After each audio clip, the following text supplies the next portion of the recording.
Jadi ketauladanan itu adalah kunci. Dan kita sebagai pejabat, jangan merasa kita selamanya jadi pejabat. It's a matter of time. Semua waktumu ada. Waktu saya 2024 selesai, saya pensiun. Nggak mau lagi saya macam-macam. Jadi saya tahu. Karena saya tahu yang di bawah langit ini semua ada waktunya. Tidak boleh kita memaksakan diri kita melawan itu. Tidak ada yang abadi. Yang abadi itu adalah Tuhan itu tadi. Itu mesti kita pegang. Di Jakarta, di di Cikarang, di Tamrin, kan gedung-gedung tinggi, kan banyak sekali pekerja-pekerja Indonesia dan sudah pengalaman banyak. Kan tidak masalah. Itu asing ada, yang dalam negeri juga banyak. Masalahnya itu sensitivitas, bukan kualitas. Bukan kualitas dari infrastruktur dan gedung, kualitas kebijakan publiknya yang masalah. Itu ujuk-ujuk dari langit ditetapkan IKN, baru dilakukan studi, ya, baru dibikin undang-undangnya. Bukan ada proses-proses yang sistematis. Dan memang banyak sekali IKN yang apakah di Brazil atau di Myanmar itu gagal, ya. Potensi gagalnya cukup besar, ya. Okay. Dan semua kritik-kritik itu dianggap angin lalu, ya. Dianggap bahwa mereka itu sangat kuat dan anti kritik. Ya sudah, jalankan aja.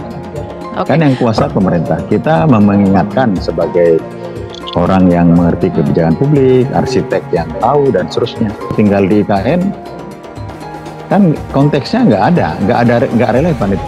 Oh, yuk orang Singapura tinggal di IKN. Itu kan pernyataan useless. Pernyataan tidak manfaat di dalam publik, ya. Nggak ada kaitannya dan relevansi.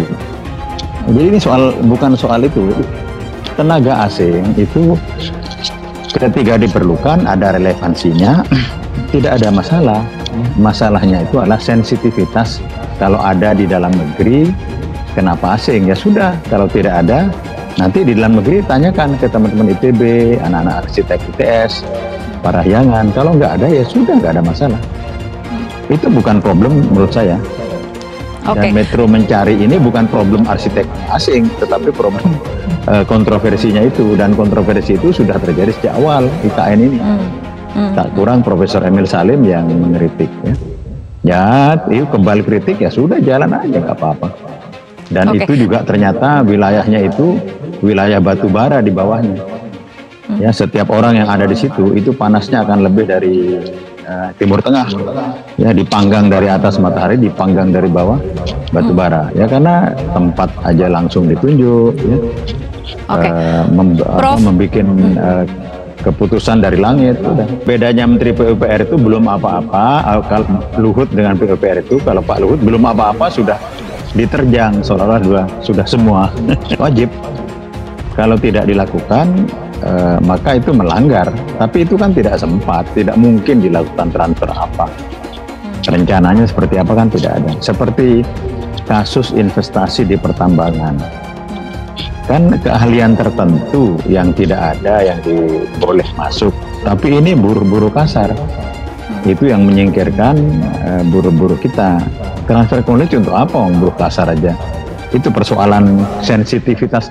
Ini bukan soal mandor asing, tapi sejak lama asing dengan publik ini jadi sensitivitas. Nah, karena sensitif, menanganinya dalam publik mesti dengan cermat, tidak marah-marah seperti Pak Luhut terus mengatakan munafik, ya. Yang dibangun. Maka kemudian yang dipilih menjadi menteri itu adalah pimpinan-pimpinan partai politik, gitu. Dan ini yang agak berbeda misalnya dengan sikap, ya, politik dari Presiden Jokowi pada periode pertama. Jadi tidak boleh ada rangkap jabatan, gitu. Nah, kalau yang sekarang semakin disadari tanpa ada dukungan yang kuat dari kekuatan-kekuatan partai politik, maka pemerintahannya dianggap tidak stabil. Nah, ini akarnya. Jadi akarnya itu ada soal kalkulasi politik di situ. Nah, di dalam konteks kalkulasi politik inilah kemudian menteri-menteri itu adalah pada umumnya, bukan pada umumnya, hampir seluruh, ya, ketua umum partai-partai politik, kecuali, ya, Nasdem adalah, ya, pembantu presiden yang bergabung, ya, di dalam pemerintahan, gitu. Nah, Sebagai akibatnya timbul persoalan dilematis Ya. dalam konteks apa yang disampaikan oleh ahli tata negara tadi, gitu.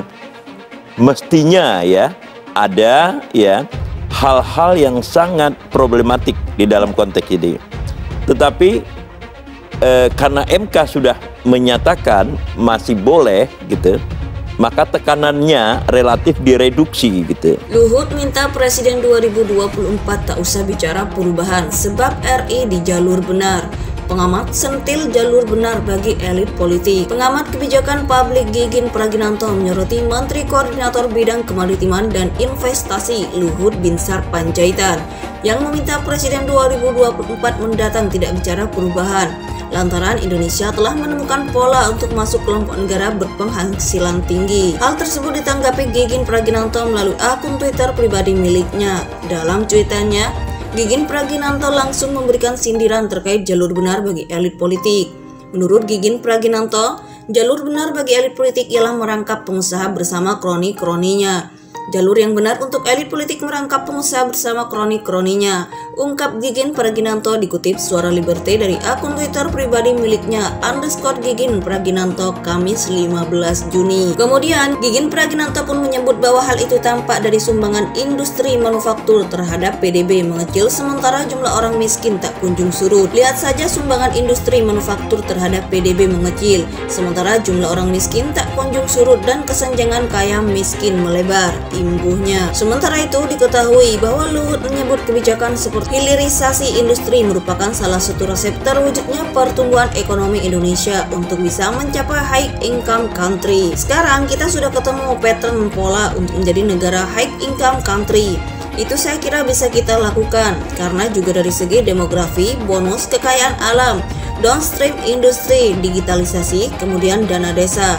Itu ingredients daripada untuk membuat Indonesia hebat, kata Luhut di sela Jakarta Geopolitical Forum ke-7 di Jakarta, Rabu 14 Juni. Dilansir dari CNN, Luhut berharap Presiden selanjutnya meneruskan resep yang dimiliki Indonesia untuk menjadi high income country. Menurutnya, jika tidak fokus, tujuan itu tidak akan tercapai. Saya berharap siapapun Presiden ke depan harus melakukan ini. Tidak usah bicara perubahan lah. Bagaimana menyempurnakan, mempercepat proses ini supaya generasi kalian juga bisa nanti melihat itu. Karena kalau kita tidak fokus pada pekerjaan ini, belok-belok nanti tidak jalan, katanya. Terlepas dari itu, salah satu bakal calon presiden baca pres yang akan maju pada Pilpres 2024 mendatang, yakni dari Koalisi Perubahan untuk Persatuan KPP Anies Baswedan, diketahui mengusung tema perubahan seandainya terpilih menjadi presiden di Pilpres 2024 mendatang.